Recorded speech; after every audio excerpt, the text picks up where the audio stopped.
আচ্ছা আপু আমাকে ফার্স্টে দেখাইছিলেন কি জানুয়ারির 29 তারিখে না? জি। আর আপনার হচ্ছে আমি ট্রিটমেন্ট স্টার্ট করি ওই ওই তখন থেকেই স্টার্ট করি, কিন্তু তারপরে পিরিয়ড হয় হচ্ছে আপনার ফেব্রুয়ারি 13 তারিখ। জি। তখন থেকে হচ্ছে ইনজেক্টেবল স্টার্ট করি না, ইনজেক্টেবল স্টার্ট করি আলহামদুলিল্লাহ 14 দিনেই হচ্ছে বিটা এসএজি পজিটিভ আসে। আর আজকে হচ্ছে আলট্রা করলাম, আলট্রা করে ইনশাল্লাহ বাবু হচ্ছে 12 সপ্তাহ, অলরেডি 3 মাস।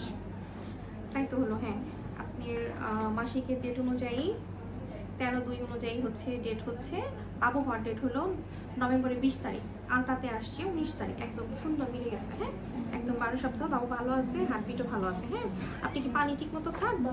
জি। আপনিও তাহলে কি 1 মাসই বাবু কনসেপ্ট করলো আপনারও না? জি। আচ্ছা ভাইয়া কি দেশি আছে? জি বেশি আছে। আপনি কি, আমি অন্য কোনো প্রবলেম পেয়েছিলাম? জি ভাইয়া সিস্ট আছে। সিস্ট ছিল না? আপনি কি পিসোস ছিল? না। ও আচ্ছা, লেফট সাইডে একটা অ্যাডিনোইডিয়াল সিস্ট ছিল। জি। আচ্ছা অনেকেই ভাবে যে সিস্ট থাকলে বাবু কনসেপ্ট করবে না, কিন্তু এটা ভুল ধারণা। কিন্তু সিস্ট থাকলে কিন্তু ব্যথা হতে পারে, কারণ এটা পানির ঠোসার মতো একটা সিস্ট, এটা নর্মাল সিস্ট, এটা নিয়ে ভয়েরও কিছু নেই। এমন না যে অপারেশন করতে হবে।